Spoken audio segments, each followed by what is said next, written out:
लीजिए मरकुस 2 का 18 से आगे हम बढ़ेंगे। हम लोग मरकुस का सुसमाचार को क्रमिक रूप से अध्ययन करते हुए आ रहे हैं। आगे हम कंटिन्यूएशन करेंगे। 2 का 18 से हम आगे बढ़ेंगे। इसको 2 का 18 से लेके 3 का 12 तक मैं जाने की कोशिश करूंगा। आज का इस खंड का मुख्य विषय है यीशु सबका स्वामी अर्थात प्रभु है। यीशु सबका स्वामी अर्थात प्रभु है। इसको हमने 5 खंडों में विभाजित किया है। हम धीरे धीरे एक एक खंड को करते हुए देखते हुए चले जाएंगे।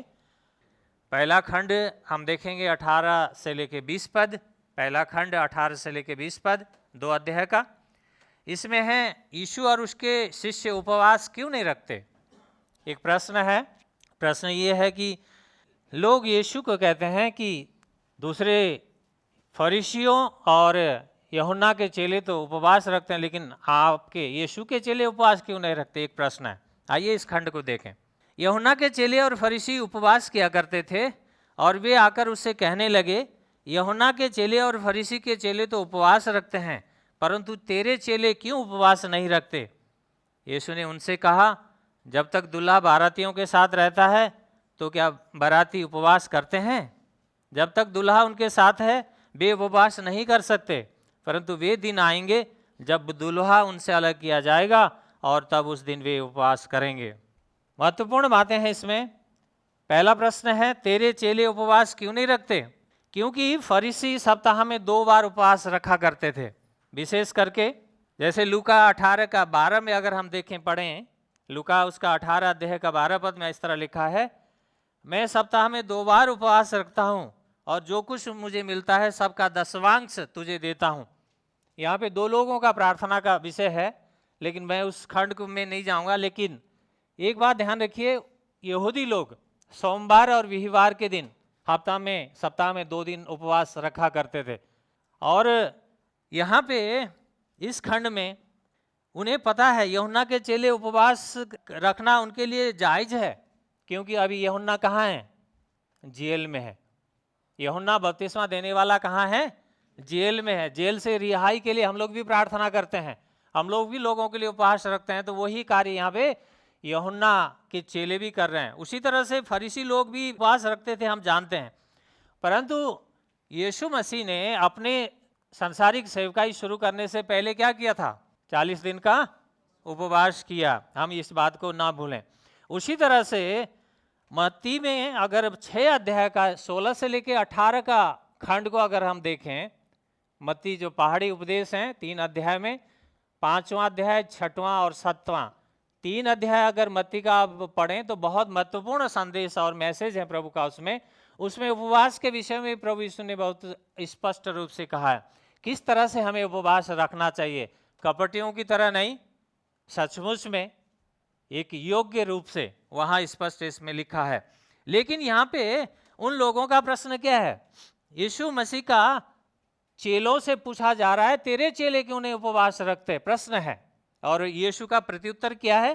प्रत्युत्तर देखिए दूसरे खंड में है, जब तक दूल्हा बारातियों के साथ रहता है तो क्या बाराती उपवास करते हैं। यीशु ने एक दूल्हे का दृष्टांत के द्वारा उनके बीच में बात किया। दूल्हा, हमें यहूदी जो कल्चर है उसको समझने की ज़रूरत है। यहूदी कल्चर में जैसे यहाँ हमारे यहाँ जो शादी ब्याह होती है ज़्यादा नहीं होता, 1-2 दिन में शादी ब्याह का काम निपट जाता है। लेकिन यहूदी कल्चर में उनके रीति रिवाज में क्या था कि जो शादी का जो भोज होता था हफ्तों भर चलता था, हफ्तों भर। ध्यान रखिए इस बात को।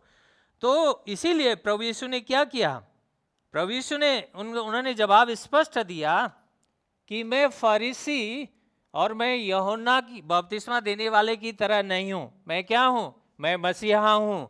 मैं परमेश्वर के लोगों के लिए मैं दुल्हा हूँ। अगर दुल्हा शादियों में दुल्हे के साथ कोई बाराती होते हैं तो क्या वो उपवास रखेंगे। बारात में साथ जाकर के विभिन्न किस्म के भोजन तैयार कर रखा होगा, उस समय हम कहेंगे नहीं नहीं मेरा उपवास है। क्या ये रखते हैं, क्या कोई नहीं रखते। प्रभु यीशु ने वही बात को समझाया, जहां यीशु मसीह की उपस्थिति है वहां दुल्हे का शादी का भोज का जैसा खुशियां और आनंद होना चाहिए।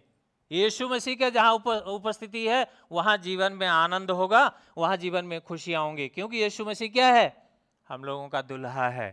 एक दिन हम अपनी दुल्हन को लेने के लिए वो आने वाला है, इस बात को हम ना भूलें।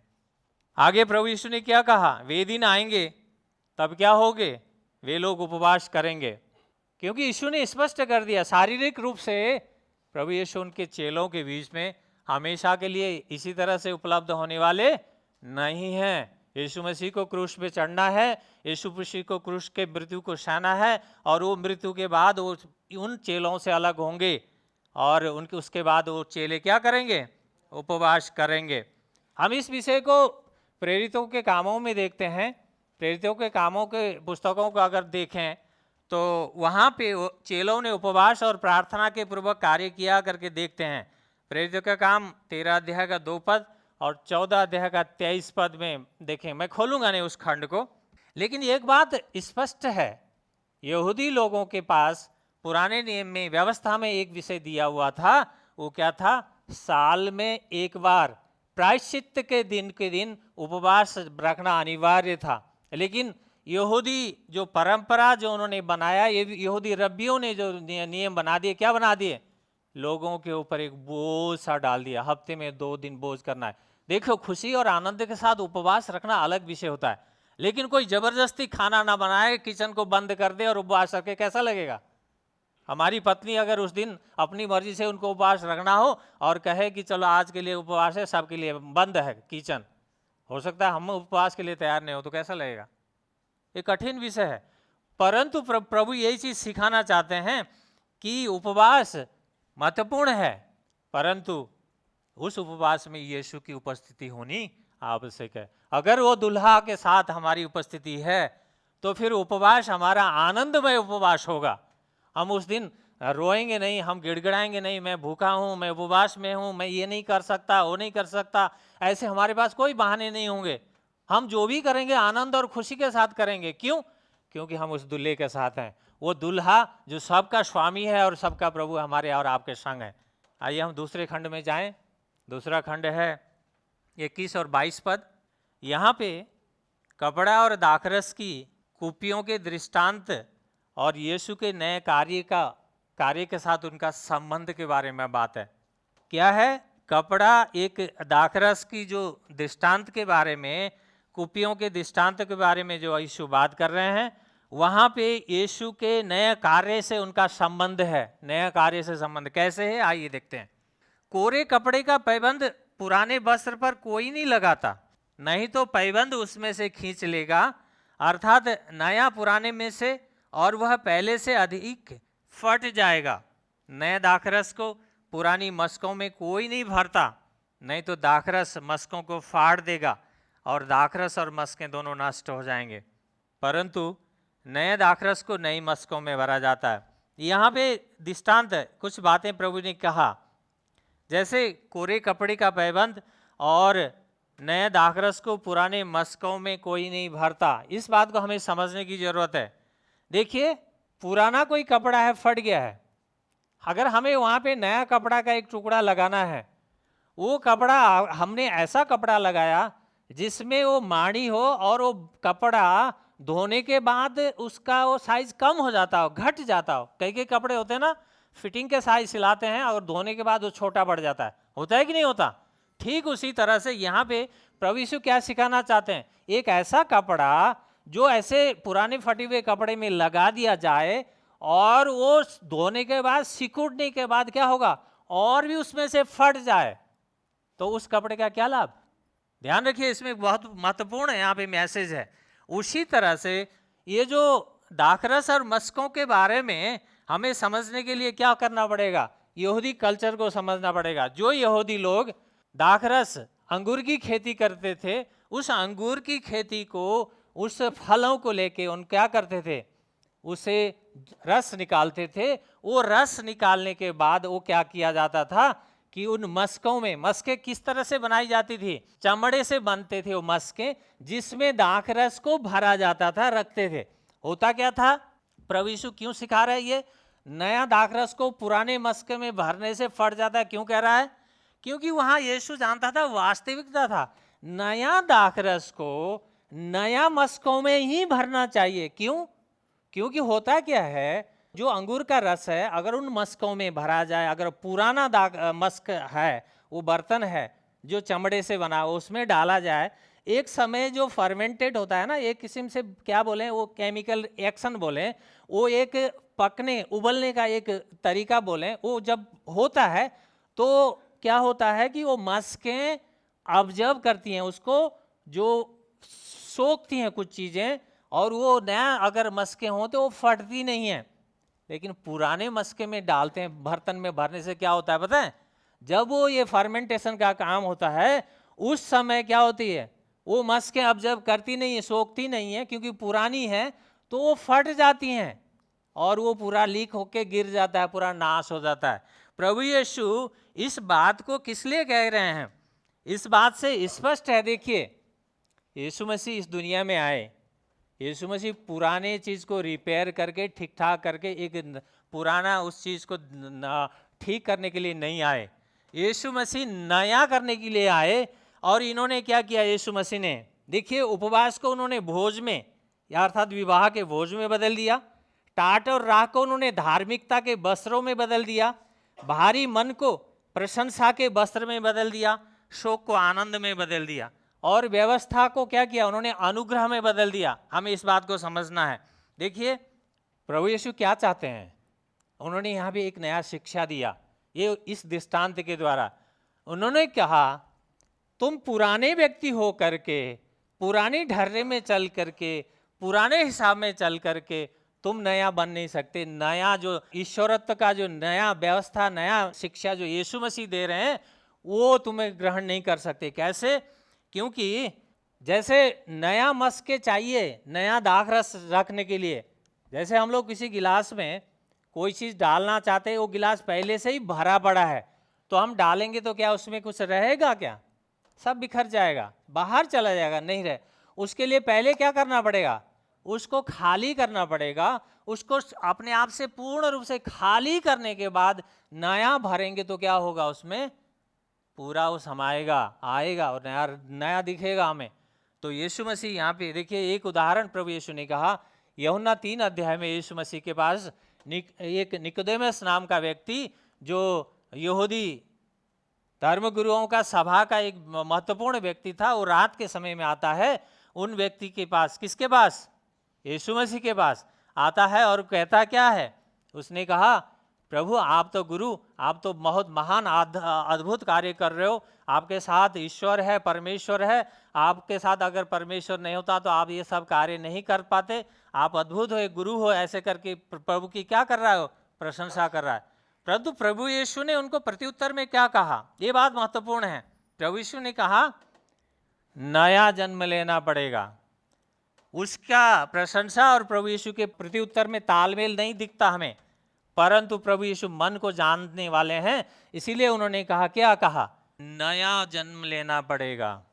तुम चाहते हो ना अनंत जीवन की बातें जानने के लिए, अनंत जीवन में प्रवेश करने के लिए, तो तुम्हें नया जन्म लेना पड़ेगा। यहाँ यही बातें यीशु मसीह कह रहे हैं। हम चाहें हम चर्च में आए, हम चर्च की बाइबल स्टडी में आ जाएं, हम दान दक्षिणा दें, हम सब कार्य करें, ठीक है, अपनी जगह में ठीक है। यदि हम अभी भी अगर हम परिवर्तन हुए नहीं हैं, हम नया नहीं बने हैं, तो पवित्र आत्मा के नया कार्य हमारे जीवन में नहीं हो सकता। इस चीज़ को नहीं भूलिएगा। प्रभु यीशु के दास प्रेरित पौलुस स्पष्ट रूप से कहते हैं, 2 कुरिन्थी 5:17 में क्या कहते हैं, जो कोई मसीह में है वो क्या है, नई सृष्टि है, पुरानी बातें बीत गई है, देखो सब नई हो गई है। प्रभु यीशु भी वही चीज कह रहे हैं, भाई नया दाखरस आप डालना चाहते हो, पुराने बर्तनों में नहीं हो सकता, फट जाएंगी, नाश हो जाएगा सब कुछ। नया दाखरस डालना है तो नया बर्तन चाहिए, तुम्हें नया बनना पड़ेगा। यहाँ हमारे लिए भी स्पष्ट एक संदेश है। हम ये ना कहें कि मैं चर्च जाता हूँ, मैं बाइबल पढ़ता हूँ, मैं प्रार्थना करता हूँ, परंतु महत्वपूर्ण ये है, क्या हम नया हुए हैं, क्या हम बदले हैं, क्या हम पुराने ही हैं, हमने सिर्फ चोगा पहन लिया नया।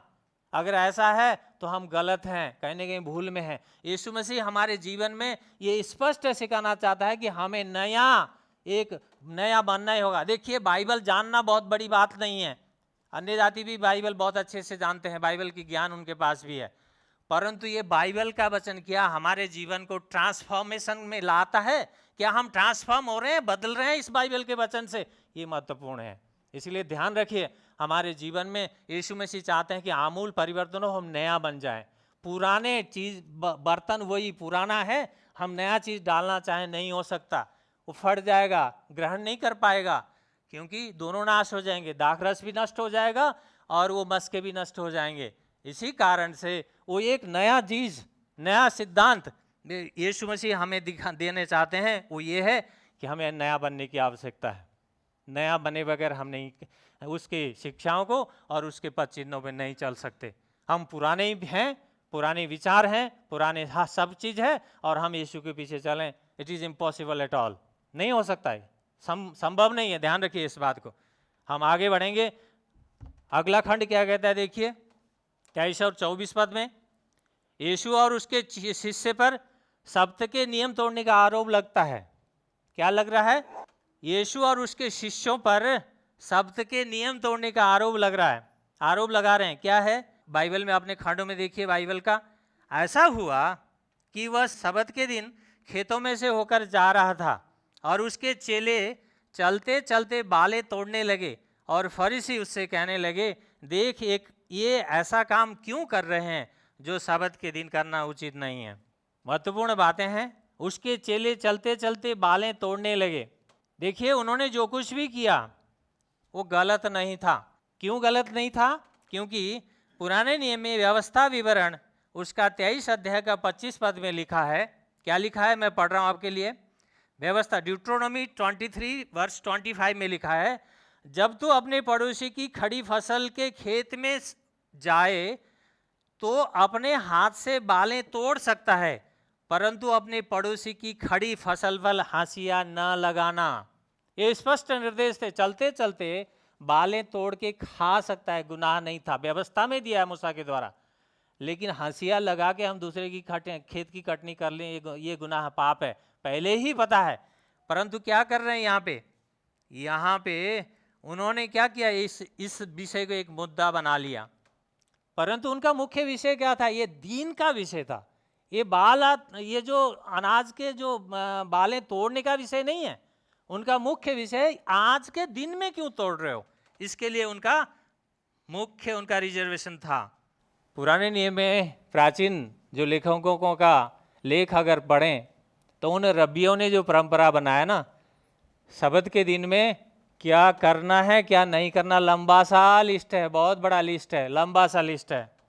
क्योंकि जैसे मैं कुछ बातें पढ़ रहा हूँ, यहूदी रब्बियों ने सिखाया कि सब्त के दिन कोई व्यक्ति अपने दाहिने हाथ से या बायां हाथ में अपनी छाती पर, अपने कंधे पर कुछ ले नहीं जा सकता। परंतु आगे ध्यान रखिए क्या लिखा आगे, उन्होंने जो एक परंपरा बनाया उसमें क्या लिखा है, लेकिन आप अपने हाथ के पिछले हिस्सों से, अपने पैर से, कोहनी से, कान से, अपने बालों से, कमीज का सिरे से, अपने जूते और चप्पल से कुछ ले जा सकते हैं। ये उनका नियम है, व्यवस्था है, देखिए रब्बियों ने बनाया हुआ। परंतु यीशु और उनके चेलों ने कोई व्यवस्था अर्थात सब्त का दिन का कोई उल्लंघन नहीं किया, पाप नहीं किया, क्योंकि व्यवस्था के अनुसार भी उनका कार्य सही है, जायज है। क्योंकि लिखा है चलते चलते अगर तुम किसी खेत के बीच में से जा रहे हो, बालें तोड़ के खा सकते हो, ये गुनाह नहीं। परंतु एक स्पष्ट बात है, तुम हाशिया नहीं लगा सकते उनके अनाजों में। इसी कारण से देखिए क्या कर रहे हैं, यहाँ पे दोष लगा रहे हैं। आरोप लगाना बहुत आसान है, दोष लगाना बहुत आसान है, दूसरे के ऊपर उंगली उठाना बहुत सरल है, इजी है। ऐसा करना चाहिए था, ऐसा किया, ये होना चाहिए था, ये हुआ, बहुत सरल है ये कहना। परंतु ध्यान रखिए, प्रभु यीशु और उनके चेलों ने कोई गुनाह और पाप नहीं किया था यहाँ पे, फिर भी दोष लगा रहे हैं। क्यों? क्योंकि यीशु मसीह जहाँ भी जा रहे हैं, देखिए एक चीज बहुत गौर करने की बात है, यीशु और उनके चेले जहाँ भी जा रहे हैं, लोग एक जासूसों की तरह उनके पीछे लगे हुए हैं। खेतों के बीच से जा रहे हैं तो भी फरीसी वहाँ देख रहे हैं, कहीं किसी घर में जाके किसी रोगी को चंगा कर रहे हैं तो भी वहाँ फरीसी लोग हैं। इस बात से वो लोग यीशु की शिक्षा को पाना और जीवन को बचाए जाने के लिए पीछे नहीं है, सिर्फ एक कारण से है कि कैसे इसको फंसाएं, कैसे इसको दोष से, इसके जीवन का दोष बाहर करें और इनको कैसे ट्रैप में फंसाएं और इसकी हत्या करें। सिर्फ एक कारण है, दोष लगाना और उनके पीछे चलने के पीछे एक रीजन है।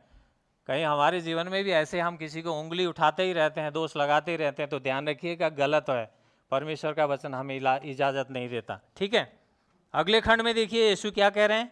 ये जो विषय है इसका जवाब अगले खंड में है। प्रभु यीशु इसका प्रत्युत्तर कैसे दे रहे हैं, देखिए 25 से 28 पद में यीशु का उन लोगों को जवाब क्या है। यीशु का उन लोगों को जवाब 25 से 28 में हम देखेंगे। तब उसने उनसे कहा, क्या तुमने कभी ये नहीं पढ़ा कि जब दाऊद और उसके साथियों को भूख लगी और आवश्यकता पड़ी तो दाऊद ने क्या किया।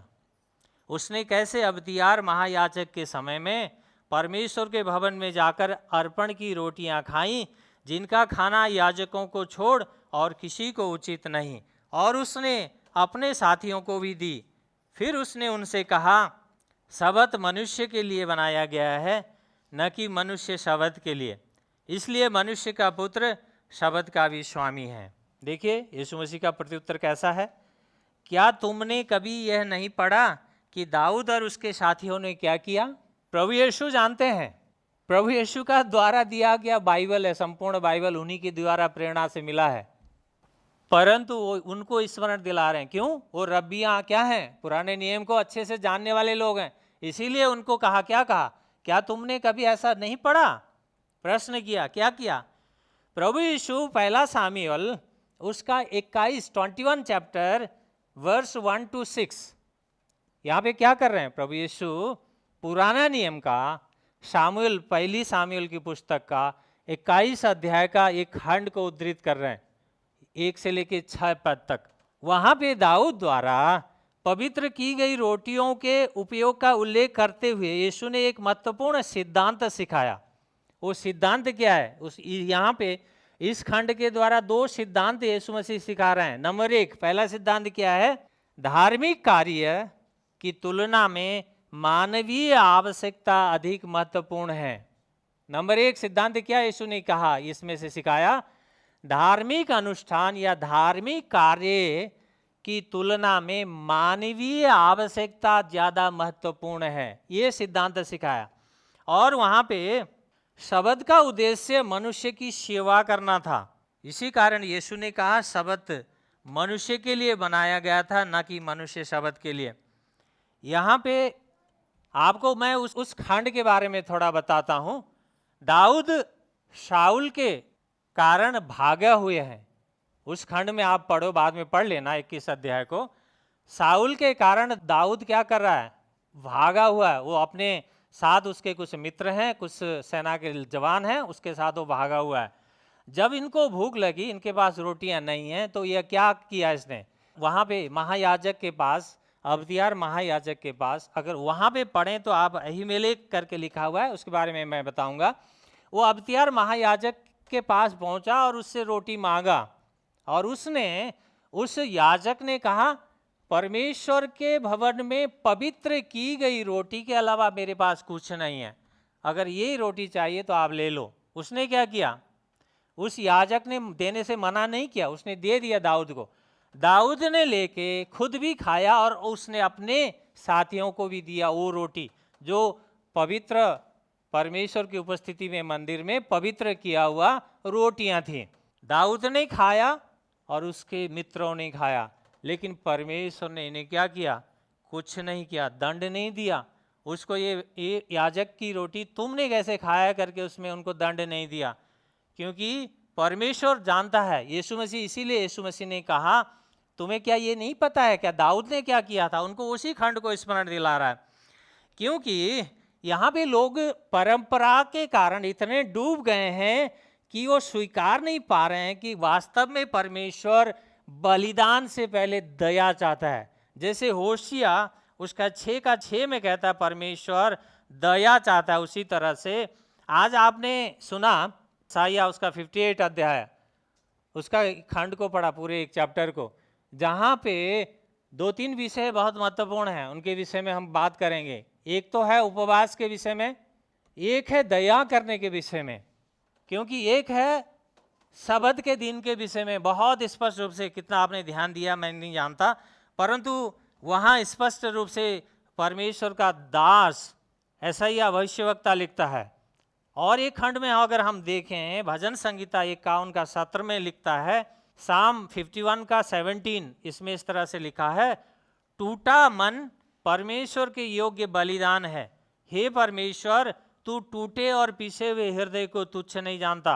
यहाँ पे परमेश्वर क्या चाहता है? परमेश्वर चाहता है टूटा हुआ हृदय। परमेश्वर ने दाऊद और उसके साथियों को सजा नहीं दिया, दंड नहीं दिया कि ये याजकों को रोटी तुमने क्यों खाया, लेकिन वहाँ पे समस्या क्या है?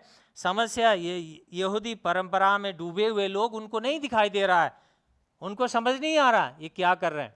इसी कारण से एक परमेश्वर के दास एक लिखते हैं, क्या लिख रहे हैं? शबद के नियम का कोई भी लागूकरण, शबद के नियम का कोई भी लागूकरण जो मनुष्य के लिए हानिकारक हो, परमेश्वर के उद्देश्य के अनुरूप नहीं है। ये परमेश्वर के एक दास का एक लेख है। उन्होंने कहा शबद का अगर लागूकरण, शबद को लागूकरण मनुष्य के लिए हानिकारक हो तो ये परमेश्वर का उद्देश्य का पूर्ति नहीं है। क्या किया यहाँ पे? उन यहूदी, उन रब्बियों ने, उन परंपरा को बनाने वालों ने उन शबद के लिए नाम पे, परंपरा के नाम पे मनुष्य के ऊपर क्या किया? बोझ डाल दिया। उनकी भलाई के लिए नहीं, उनके ऊपर और असहनीय बोझ, ताकि ये सह नहीं कर पाए। दूसरी बात यहाँ पे इस खंड में क्या है? अबतियार महायाजक के समय में लिखा है, जैसे अभी हमने पढ़ा अबतियार महायाजक। आप पहला सामुएल में अगर पढ़ोगे तो वहाँ पे लिखा है अहीमेलेक महायाजक। आपको यहाँ पे समस्या दिख सकता है, ध्यान रखना, परंतु इसमें समस्या नहीं है। अबतियार जो महायाजक था, अहीमेलेक का बेटा था। अहीमेलेक जो महायाजक था उसी का बेटा अबतियार था। बाद में यही बेटा महायाजक की काम उसने संभाला है। जब इसकी पिता अहीमेलेक की मृत्यु हो जाती है तो इसी ने उसका महायाजक का दायित्व निभाया है दाऊद के समय में, पूरा समय में। तो यहाँ पे वहाँ पे जो खंड में सामुएल के पत्र को आप लोग खंड को पढ़ोगे, वहाँ पे आपको लगेगा वहाँ प्रभु यीशु अबीमेलेक बोल रहे हैं, लेकिन अबतियार बोल रहे हैं, लेकिन यहाँ अहीमेलेक लिखा है, क्यों है? ये प्रश्न उठ सकता है। परंतु स्पष्ट है कि जो उसका बेटा था अबतियार, उस समय देखिए एली जो याजक था उसके बेटे काम कर रहे थे।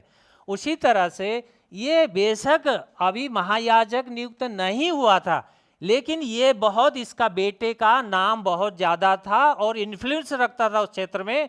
और उस समय इसका ये पिता के साथ जब उससे रोटी लिया उसके पिता से, वो वहाँ पे उपस्थित होगा। क्यों? यहाँ पे एक बात हमें बहुत स्पष्ट से पढ़ना पड़ेगा। अबतियार के समय में हुआ करके लिखा है, अबतियार के समय में। ये नहीं कहा कि अबतियार महायाजक था उस समय में। हमें थोड़ा सा ध्यान से अगर समझें इस बात को हम समझ पाएंगे, इसमें कोई कंट्राडिक्शन नहीं है, ध्यान रखिएगा। उसी तरह से आगे प्रभु यीशु कहते हैं, इसलिए मनुष्य का पुत्र शबद का भी स्वामी है। यहाँ पे दूसरा सिद्धांत प्रभु यीशु सिखा रहे हैं। क्या सिखा रहे हैं? ये सिद्धांत बड़ा अनोखा है। यीशु शबद का स्वामी है। शबद का स्वामी का मतलब क्या हुआ? उत्पत्ति में चले जाएं, उत्पत्ति 2 अध्याय में, 2 अध्याय का 3 पद को अगर आप खोल के बाद में पढ़ लेना, उस खंड को अगर पढ़ते हैं तो वहाँ पे क्या लिखा है? परमेश्वर ने पूरे 6 दिन कार्य किया, सृष्टि की रचना बनाया और 7वां दिन विश्राम किया। क्या परमेश्वर थक गया था क्या? बहुत सृष्टि का काम किया और परमेश्वर को आराम करने की जरूरत थी, परमेश्वर बहुत थक गया था, ऐसा है क्या? नहीं है। ये शबद का दिन देने का उद्देश्य है। यो वहां पे सृष्टिकर्ता कौन है? शबद का, यीशु मसीह कहते हैं शबद का स्वामी मैं हूं। अर्थ क्या हुआ? वो जो सृष्टिकर्ता हम उत्पत्ति 2 अध्याय में पढ़ते हैं, वो यीशु वो ही है, ये परमेश्वर है। कौन है यीशु? शबद का स्वामी देने वाला, 7वां दिन देने वाला, वो सृष्टिकर्ता परमेश्वर है जिसने सारी सृष्टि को बनाया, वही इसका रचनाकार है, वो परमेश्वर है। जब शब्द का स्वामी नाराज नहीं है, जब परमेश्वर नाराज नहीं है, तो इन चेलों से इन लोगों को भी नाराज होने की कोई आवश्यकता नहीं थी। परंतु क्या है, ये लोग समझ नहीं पाए, ये लोग अभी तक जान नहीं पाए कि ये है कौन। यीशु मसीह कौन है अभी तक उन्होंने समझा नहीं, जाना नहीं। पर इस मरकुस का लेखक उसी बात को सिखाना चाहता है। ये जो शब्द का स्वामी है ये सृष्टिकर्ता परमेश्वर है, ये स्वामी है सबका, जिसने उस दिन 7वां दिन दिया। किस लिए दिया था? वो सिर्फ आपके और मेरे लिए। उसने एक व्यवस्था दिया कि 6 दिन मनुष्य काम करे, पूरा जितना मेहनत करे। किसान खेतों में काम करते हैं, वह बहुत बुरी तरह से थकते हैं, और परमेश्वर ने ये 7वां दिन इसलिए बनाया था कि 7वां दिन क्या करे? विश्राम करे। विश्राम करने का अर्थ ये नहीं है खा पी के सो जाएं बिस्तर पे, नहीं। विश्राम करने का अर्थ ये था कि परमेश्वर की आराधना और परमेश्वर की महिमा करें और उसकी उपस्थिति में आए और काम से विश्राम ले लें। आराम भी होगा और क्या होगा? परमेश्वर की महिमा भी होगी। इसलिए ये दिन को दिया था परमेश्वर ने। लेकिन लोगों ने क्या बना दिया? यहाँ पे कुछ उल्टा बना दिया। व्यवस्था जो जो जो जो परंपराएं उन्होंने लेके आए, उन्होंने लोगों के ऊपर और बोझ डाल दिया। पौलुस कोलोसियों की पत्री में 2 अध्याय का 16 और 17 पद पढ़ें। यहाँ पे उस खंड में पौलुस लिखता है ये जो बातें हैं आने वाली बातों की छाया है, मूल तत्व तो मसीह है।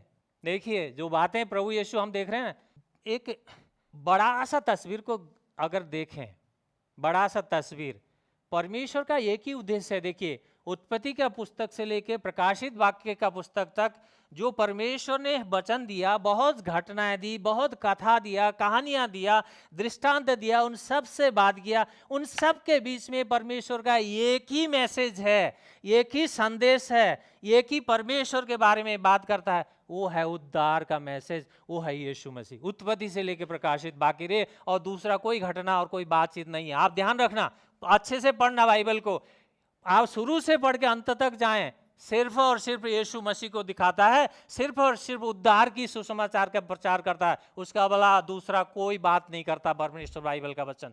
इसीलिए ये बात को ना भूलिएगा। परंतु मेरा प्रश्न है, इस खंड को हमने देखा अभी, उस समय यीशु मसीह कहता है मैं इस शब्द के दिन का भी मैं प्रभु हूं। तो आज आपके लिए कौन है यीशु मसीह? आप क्या सोचते हैं आपके लिए कौन है? मेरे लिए कौन है? ये प्रश्न गंभीर है। अपने अपने जीवनों को अपने खुद से पूछिएगा, कौन है मेरे लिए? Who is Jesus Christ? अगर प्रश्न करें कौन है यीशु मसीह, आपके लिए कौन है और मेरे लिए कौन है? ये बहुत महत्वपूर्ण प्रश्न है, हमें जानने की जरूरत है। इस बात को गौर करें। हम आगे बढ़ेंगे। 3 अध्याय का 1 से लेकर 6 पद को अगर हम देखें तो इसका मुख्य विषय है यीशु शब्द का दिन का प्रभु है और शब्द के दिन को चंगा करता है। देखिए आगे क्या लिखता है, और वह फिर आराधनालय में गया, वहाँ एक मनुष्य था जिसका हाथ सूख गया था। वे उस पर दोष लगाने के लिए उसकी ताक में थे कि देखें वह शब्द के दिन उसे चंगा करता है या नहीं। उसने सूखे हाथ वाले मनुष्य से कहा, उठ बीच में खड़ा हो। उसने उनसे कहा, शब्द के दिन भला करना उचित है या बुरा करना, प्राण को बचाना या घात करना? परंतु वे चुप रहे। उसने चारों ओर उनको क्रोध भरी दृष्टि से देखा और उनके हृदय की कठोरता पर दुखी होकर उसने उस मनुष्य से कहा, अपना हाथ बढ़ा। उसने उसे बढ़ाया और उसका हाथ फिर अच्छा हो गया। तब फरीसी बाहर निकले और तुरंत यीशु के विरुद्ध हेरोदियों के साथ सम्मति करने लगे कि किस प्रकार उसे नाश करें। अभी देखिए यहाँ पे, वहाँ एक मनुष्य था जिसका हाथ सूख गया था। पहली बात, एक मनुष्य है, हो सकता है उसका हाथ ऐसे खड़ा ही हो सकता है उसका हाथ ऐसा हो सकता है उसका हाथ सीधा हो, लेकिन महत्वपूर्ण है उसका हाथ सूखा हुआ है, उसका हाथ सही नहीं है। परंतु क्या है, बाकी शरीर उसका ठीक है, उसके टांगे ठीक हैं, इसीलिए तो चल के आराधनालय में आके बैठा हुआ है। अगर ये हमारे लिए बहुत बड़ी शिक्षा है। हमारे जीवन में छोटी छोटी चीज़ें, बीमारियां आ जाती, हम उसको छोड़ करके हम अपने घर में बैठ जाते हैं। लेकिन यहाँ एक व्यक्ति है, उसका हाथ सूखा हुआ है, परंतु वो व्यक्ति घर में बिस्तर में लेटा नहीं है, आराधनालय में है, और यीशु से उसकी मुलाकात हो गई कि आराधनालय में। इसीलिए ये हमारे लिए महत्वपूर्ण है। क्या हम आराधनालय में पाते हैं? आराधनालय में आनंद के साथ आते हैं, या हमें दबाव के साथ पीछे से धक्का मार के हमें आराधनालय में ले आया जाता है? ये बहुत महत्वपूर्ण है, ध्यान रखिएगा। क्या हो रहा है, वे लोग उस पर नजर रखे हुए हैं कि देखें ये व्यक्ति क्या आज शब्द के दिन चंगा करता है कि नहीं। यीशु के जो विरोधी हैं, यीशु के जो आलोचक हैं, उन्हें उम्मीद है, वो जानते हैं वो चंगा करेगा। इन लोगों को पता है इसमें ईश्वरीय सामर्थ्य है, इस व्यक्ति में, ये सबत के दिन में ये चंगा करने वाला है। नजर रखे हुए हैं, कैसे उसको फंसाएं, ट्रैप करें, उसके ऊपर नजर है। उन्होंने एक बात तो स्वीकार कर लिया, ये व्यक्ति सामान्य तो नहीं है, इसमें ईश्वरीय सामर्थ्य है, ये चंगाई करने की सामर्थ्य इसके जीवन में है। इन्होंने तो मान लिया ये। क्यों? क्योंकि ये क्या सोच रहे हैं, आज भी ये सबत के दिन में इस व्यक्ति को, ये आराधनालय में हाथ से सूखा हाथ वाला बैठा है ना, हो सकता है इसे चंगा कर दे। अब ये जानते हैं, आए हैं, इसीलिए वो क्या कर रहे हैं, करीब से उनके ऊपर नजर है। लेकिन दुख की बात यह है कि उनका ज्ञान, उनकी शिक्षा उनको यीशु की ओर नहीं लाया। क्या हुए वो? तभी यीशु मसीह ने क्या किया, प्रश्न किया, क्या सबत के दिन भला करना उचित है या बुरा करना, प्राण को बचाना या घात करना? क्या कर रहे? इन धार्मिक लीडरों से यीशु मसीह ने प्रश्न पूछा। प्रश्न सच्चाई का प्रश्न था। बुराई करने के लिए हो सकते हैं कोई दिन, लेकिन अच्छाई करने के लिए कोई पार्टिकुलर दिन नहीं है, हमेशा दिन अच्छाई करने के लिए है। उसने ये सिखाना चाहा, परंतु उन्होंने उस बात को नहीं देखा। उनकी शब्द की परंपरा देखिए कैसी है। यहाँ पे क्या है, जो यहूदी फरीसी जो रब्बी हैं, उनकी परंपरा देखिए कैसी है। मैं किसी का लिखा हुआ एक बात पढ़ रहा हूँ, आपको सुना रहा हूँ। अगर आपकी हमारी उंगली उस शब्द के दिन में कट जाती है, उंगली कट गई, आप इसको दबा के खून रोक सकते हो, मगर इसमें मलम नहीं लगा सकते। उनकी परंपरा की बात कह रहा हूँ जो लिखी है। क्या है? खून रोकने के लिए आप रोक सकते हो, लेकिन मलम नहीं लगा सकते आप उसमें, उसको ठीक करने के लिए। लोगों ने परंपरा के नाम पे कितना उनके ऊपर एक भारी जुआ रखा। प्रभु यीशु ने मत्ती 11:28 में क्या कहा? प्रभु यीशु ने मत्ती 11:28 में कहा, हे सब परिश्रम करने वाले और बहुत से दबे हुए लोगों, मेरे पास आओ, मैं तुम्हें क्या करूंगा? विश्राम दूंगा। वो कौन सा विश्राम था? यही विश्राम था। सब्त के दिन को सब्त हमारे लिए नहीं बनाया, सब्त उसने, फरीसियों ने क्या बना दिया, सब्त के दिन के लिए हम बने हैं, ऐसे उल्टा बना दिया। एक बोझ डाल दिया, एक ऐसी समस्या उनको डाल दी। एक आनंद के साथ एक विश्राम दिन को मनाना, परमेश्वर की महिमा करने के लिए बनाना, उस दिन को उन्होंने क्या किया, दूसरा ही ढांचे में परंपराएं बना दिया। ये करना है, ये नहीं करना है, ऐसा तुम कर सकते हो, ऐसा नहीं कर। बहुत बड़ी लंबी लिस्ट है, परंतु हमें यीशु की ओर आना है। हम आज यहाँ ये जो आराधना का भवन में हैं, हमारा यहाँ आना, अगर यीशु की बातें सुनना, यीशु से मुलाकात करने की इच्छा से अगर आए हम, तो हमारे लिए भला है। अगर हम कुछ और मोटिव से आए, जबरदस्ती आए, फिर कोई लाभ नहीं है, कोई फायदा नहीं होने वाला। इसीलिए प्रभु यीशु यहाँ पे क्या कर रहे हैं, चारों ओर क्रोध भरी दृष्टि से देखा। यीशु मसीह को क्रोध आ गया वहाँ पे। यीशु यहाँ पर मनुष्य की हृदय की कठोरता पर क्रोध हुए। मनुष्य का हृदय को देखा उन्होंने, कितने कठोर है ये लोग। प्रभु यीशु ने दृष्टांतों में भी कहा, बीज बोने वाला एक किसान का दृष्टांत कहा, आप सबको याद होगा। उस बीज बोने वाले दृष्टांतों में भी प्रभु यीशु ने कहा कि बीज वहीं पे अंकुरित होगा। हम सब लोग किसान हैं, जानते हैं। हम लोग बीज बोने से पहले जुताई करते हैं, खुदाई करते हैं, उसको पानी लगाते हैं, अच्छे से भूमि को तैयारी करते हैं, खाद यूरिया का तैयार करते हैं। सब कुछ डालने के बाद अंत में हम क्या करते हैं, बीज को बोते हैं। हमें लगता है कि बीज अंकुरित होगा। हम ऐसे पथरीले भूमि में, बिना जोती हुई भूमि में कोई जाके किसान बीज बोएगा क्या? नहीं बोता, क्योंकि पता है वो अंकुरित होने वाला नहीं है। सारे चिड़िया चुग के खा जाएंगे, चला जाएगा, नाश हो जाएगा, सड़ जाएगा ऊपर ऊपर, वो अंकुरित नहीं हो सकता।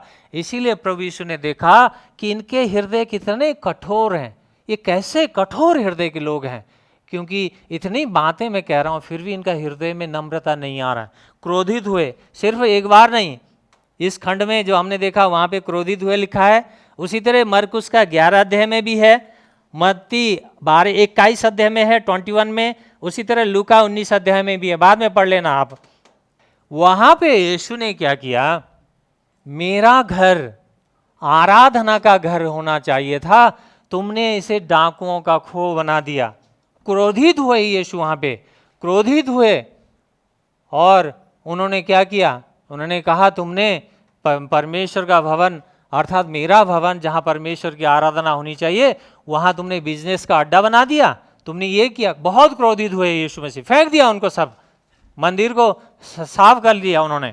परंतु यहाँ पे परमेश्वर का वचन इब्रानियों का लेखक भी लिखता है, हम पढ़ेंगे इब्रानी उसका 3 अध्याय का 8 पद और 15 पद मैं आपके लिए पढ़ूंगा, जिसको मिल गया वो आप देखें। तो अपने हृदय को ऐसे कठोर ना करो जैसे जंगल में परीक्षा के दिन उन्होंने मुझे क्रोध दिलाकर किया था। उसी तरह 15 पद में भी है, जबकि कहा गया है यदि आज तुम उसकी आवाज़ सुनो तो अपने हृदय को ऐसा कठोर ना करो जैसा कि उन्होंने क्रोध दिलाने के समय किया था। ये पुराने नियम का एक कोट है, पुराने नियम का वचन लिया हुआ है। इस्राएली निकल के मिस्र से दासत्व से निकल के आ रहे हैं, लेकिन उस समय भी इस्राएलियों ने परमेश्वर को क्रोध दिलाया था तो परमेश्वर ने दंड दिया। लेकिन आज कहता है वो आज के दिन अगर तुम परमेश्वर की बातों को सुनो तो अपने हृदय को कठोर ना करो, क्योंकि यीशु मसीह आज बात कर रहा है। वो कहता है मैं सब्त का प्रभु हूँ, सब्त का दिन बनाने वाला मैं हूँ, मगर मनुष्य के हृदय क्या हैं? बहुत कठोर हो रखे हैं। अगर हमारे में से हम और आप अगर हमने भी हृदय को कठोर कर रखा है तो कठोर ना करें, पश्चाताप कर लें, अपने पाप और गुनाह को मान लें, उसी में भलाई है। आगे क्या लिखता है? उसने कहा उस हाथ सूखे हुए व्यक्ति को अपना हाथ बढ़ा, उसका हाथ सूख गया है। अगर देखें इस विषय को, कैसे हाथ बढ़ाएगा? परंतु परमेश्वर चाहता है कि हम क्या हों? आज्ञाकारी बने। उस व्यक्ति ने कोशिश किया, पर यीशु ने जैसे ही बोला हाथ बढ़ा, उसने क्या किया? अपनी ओर से, चाहे हाथ हिले या ना हिले, अपनी ओर से उसने क्या किया? कोशिश किया। तो परमेश्वर ने बाकी का काम परमेश्वर ने कर दिया, चंगाई दे दिया, उसके हाथ को जैसे का तैसा कर दिया, ठीक कर दिया। लेकिन हम कहें कि नहीं नहीं प्रभु, मेरा तो हाथ सूखा हुआ है, मैं तो हाथ हिला ही नहीं सकता, मैं कैसे आगे बढ़ाऊं? आप कैसे कह रहे हो ये शब्द? पहले आप ठीक करो, उसके बाद मैं बढ़ाऊंगा। अगर ऐसी कुछ बातें हमारे जीवन में हैं तो वो हाथ चंगाई नहीं हो सकता, वो बीमारी ठीक नहीं हो सकती। यीशु के उद्धार का नियम भी यही है, हम पहले अपने आप को क्या माने? पापी, गुनहगार स्वीकार करें, मैं पापी हूं, मैं गुनहगार हूं। कोई व्यक्ति ऐसा है जो अपने आप को कहता हो मैं धर्मी हूं? यहां बैठे हुए लोगों में कोई कहता है जो मैंने पाप कभी किया नहीं है? एक भी नहीं है। बाइबल कहता है एक भी व्यक्ति नहीं है, सबके सब व्यक्ति पापी हैं। तो परमेश्वर यीशु मसीह क्या चाहता है? यही तो चाहता है हम स्वीकार करें, अपनी सत्यता को पहले कबूल करें कि मैं पापी हूं, और उसको माने कि तू प्रभु है, मेरे गुनाह को क्षमा करने की सामर्थ्य तुझ में है प्रभु, मैं तेरे पास आना चाहता हूं। माने तो सही, कहे तो सही। उद्धार का जो विषय है ना, सबसे बड़ा रोग, सबसे भयानक बीमारी ये कैंसर नहीं है, कोई टीबी नहीं है, कुष्ठ रोग नहीं है, क्या है? पाप का रोग है। हमें नरक ले जाएगा, नरक की आग में सड़ेंगे हम। इस संसार में, इस देह से तो एक दिन हमें मरना है। क्यों? क्योंकि परमेश्वर ने हमें मिट्टी से रचा है, ये मिट्टी का बर्तन है, फूट जाएगा, ये मिट्टी का घड़ा है, एक दिन फटना ही है। लेकिन इससे आत्मा जाएगा, उस दिन आत्मा उस आग की झील में चला जाए, तड़पता रहे, तो क्या लाभ? संसार हमने कमा लिया, सब कुछ हमने पा लिया, लेकिन हमने अपनी आत्मा नहीं बचा पाए और हम नरक चले गए। कोई लाभ है? कोई लाभ नहीं है। हम आपको डरा नहीं रहे, बाइबल की सत्यता को बता रहे हैं, ध्यान रखिएगा। फरीसी लोगों ने क्या किया? फरीसियों का प्रतिक्रिया देखिए। फरीसी बाहर निकले और तुरंत यीशु के विरुद्ध हेरोदियों के साथ सम्मति करके कहने लगे कि किस प्रकार उसे नाश करें। देखिए हेरोदियंस कौन थे पता है आपको? राजा हेरोदेस जो अंतिपास था उसके राजनीतिक समर्थक हैं ये। हेरोदियंस करके जो लिखा है ना, राजा हेरोदेस जो अंतिपास है उसके राजनीतिक समर्थक, उसके फॉलोअर्स, ये और यहूदियों के बीच में, फरीसियों के बीच में एकदम दुश्मनी है। ये लोग यहूदी फरीसियों को देखना नहीं चाहते, उनसे घृणा करते हैं। परंतु हो क्या रहा है यहाँ पे? देखिए बहुत इंटरेस्टिंग है। हो क्या रहा है? यीशु ने क्या किया वहां पे? यीशु ने एक व्यक्ति को चंगाई दिया, एक चमत्कार किया, परंतु यहाँ दोनों क्या हो गए? शत्रु मित्र बन गए। देखिए कितना एक होता, ये वास्तविक है, हमारे बीच में भी यही होता है। अगर आपके और मेरे बीच में कुछ बातें हो जाए तो मेरे से और रंजिश रखने वाला तीसरा व्यक्ति उसके साथ मिल जाएगा। होता है कि नहीं होता? होता है। ऐसा ही हुआ।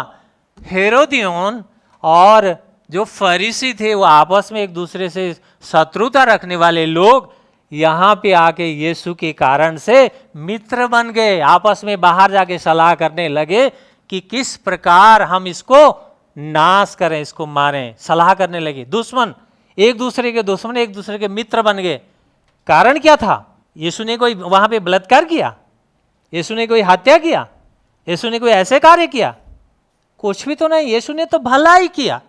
यीशु ने उस सूखे हुए हाथ के उस व्यक्ति को चंगाई दिया। हो सकता है वो बहुत समय से आराधनालय में आ रहा होगा सूखा हाथ लेते हुए लेके, लेकिन आज परमेश्वर यीशु के साथ उसकी मुलाकात हुई।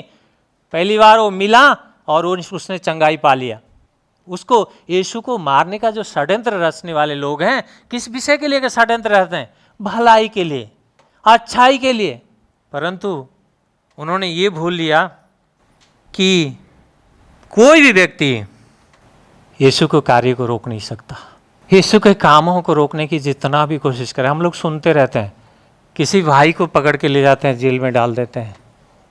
अभी कल एक भाई ने बताया, चाइना में 2 भाई बहन उनके गए थे वहाँ मिशनरी का काम करने, सेवकाई करने के लिए। उनको चर्च चलाते हुए चाइना की सरकार ने पकड़ लिया और उनको जेल में डाल दिया। 5 लोगों को जेल में डाल दिया और 1.5 साल से वो जेल में बंद थे वो लोग। उसकी बूढ़ी माँ वहाँ पे पूछती रहती थी, मेरे बेटे बेटी हैं कहाँ? उन्होंने कहा वो कहीं काम से गए हैं प्रभु के काम से। लेकिन उन्होंने ये नहीं बताया था कि उनको कि वो जेल के अंदर हैं। 1.5 साल से जेल में बंद थे वो। और अंत एक समय ऐसा है कि उसकी माँ मरने वाली, बीमार हो गई, बूढ़ी माँ थी, मरने वाली है। तब तो बताना ही पड़ा। उन लोगों ने, जो कलीसिया के लोगों ने कहा कि माँ तेरे बेटे और बेटियां जेल में हैं, सुसमाचार के लिए जेल में कैद हैं चाइना में। बुढ़िया मर गई। लेकिन अभी कुछ दिन पहले ही वो व्यक्ति छूटा जेल से, उसको जमानत मिली। एक व्यक्ति को, वो बाहर आया, वो उसने गवाही दी, उसने बताया यहाँ पे उन लोगों को। जेल में उसे क्या हुआ? 1000 लोगों को सुसमाचार सुनाया उसने जेल के अंदर। 1000 लोगों का उद्धार हुआ जेल के अंदर। आप देखिए 1.5 साल में वो चैन से बैठा नहीं। वहां जेल के अंदर ही एक भाई ने उसको बाइबल लेके दे दी। मेरे पास मैंने छुपा के किसी तरह बाइबल रखा है यहाँ पे, ये बाइबल ले लो आप। वो कहता है 1.5 साल के अंदर मैंने बाइबल की पत्रियों की इतनी कॉपियां बनाया, उनका लोगों को अलग अलग कॉपियां देता गया हो, बांटता गया हो, करता गया। जैसे उसको बेल हो गई, जेल से बाहर आने लगा, वो बाइबल उसने छुपा के किसी और भाई को दे के वो आ गया बाहर। कहने का मतलब ये है, यीशु मसीह को मारने की जो योजना बना रहे हैं ना, गुनाह और पाप के लिए नहीं है, भलाई करने के लिए है। यीशु मसीह ने भलाई किया, यीशु मसीह ने चंगाई किया। आज हम लोग करते क्या हैं? सुसमाचार सुनाते हैं, लोगों के लिए प्रार्थना करते हैं, उनके लिए आंसू बहाते हैं, हम लोग रोते हैं उनके लिए। हमें आपसे कुछ चाहिए नहीं, आपके कुछ भी हम आशा नहीं रखते। हमारी इच्छा एक ही रहती है, हम आप लोगों के घर में जाते हैं, कहीं मिलते हैं, आपके लिए हम सिर्फ दुआ करते हैं, प्रार्थना करते हैं, रोते हैं। हमारी इच्छा यही होती है सिर्फ कि यीशु का जो आदेश है, मेरे जीवन से भी वो आदेश का कुछ हिस्सा भी मैं बनूं। आप भी अपने जीवन में आशा रखिएगा। अगर सुसमाचार के लिए, जो सुसमाचार आपने सुना, आप भलाई करते हुए जेल में जाते हैं तो अच्छा ही है, बुरा नहीं है। अगर हम गलत करके जेल में जाएं तो हमारे लिए कोई लाभ नहीं है। कल हमने देखा एक भाई को जेल में ले गए, उसका नाम जीवन की पुस्तक में लिखी हुई है, ध्यान रखिएगा। लेकिन महत्वपूर्ण ये है, आपके घर में कोई अगर सेवक आया है, कोई भाई आया है, तो ये आपका कर्तव्य है, आप उसके सामने दीवार बन के खड़े होने के लिए तैयार हैं कि नहीं? आप जानते हैं कि नहीं मैंने क्या जवाब देना है? आपको पता है कि नहीं ऐसे माहौल में मैंने क्या जवाब देना है? ये बहुत महत्वपूर्ण है। यीशु मसीह ने कोई बुराई नहीं किया। यीशु मसीह को मारने के लिए जो दुश्मन थे वो एक हो गए, मित्र बन गए, अवसर ढूंढ रहे हैं यीशु को मारने के लिए। यही काम आज भी हो रहा है, यही काम आज कर रहे लोग। कोई बुराई नहीं कर रहा है। आपको पैसे के लालच किसी ने दिया आपको आज तक? आपका किसी तरह से किसी प्रकार का कोई लालच दिया? आपको किसी प्रकार से किसी ने भरमाने की कोशिश की? तो आप खुल के बता सकते हैं नहीं। हम लोग तो सिर्फ ये प्रचार करते हैं, ये परमेश्वर का वचन बाइबल, इसके अलावा हम बाहर से नहीं प्रचार करते, बोलते नहीं। परंतु इस सत्यता के लिए भी लोग जेल जा रहे हैं। ये होगा, करेगा, शैतान करेगा, कोशिश करेगा, परंतु ना भूलिए यीशु मसीह ने आपके लिए और मेरे लिए क्या किया है। यीशु मसीह ने सिर्फ इतना ही काम नहीं किया, सुसमाचार प्रचार किया उसने, लोगों को चंगाई दिया, ये सब कुछ करने के बाद क्रूस पे चढ़ गया हो। क्रूस पे एक मेमना बना मेरे लिए और आपके लिए, आपके और मेरे गुनाहों को धोने के लिए वो मेमना बना, उसने लहू बहाया, वो मारा गया, गाड़ा गया और तीसरे दिन वो फिर से जीवित हो गया। वो तो मृत्युंजय था, मृत्यु अपने बस में नहीं रख सकती थी यीशु मसीह को, वो तो परमेश्वर था, वो फिर से जीवित हो गया। परंतु यीशु क्या आपके हृदय में, मेरे हृदय में जीवित है? प्रश्न ये है। इस प्रश्न को आप ध्यान से अपने से पूछिएगा, क्या मेरे हृदय में यीशु मसीह है? यीशु मसीह को मैंने कैसे जाना? यीशु कौन है मेरे लिए? ये बहुत महत्वपूर्ण प्रश्न है। आइए हम प्रार्थना करें।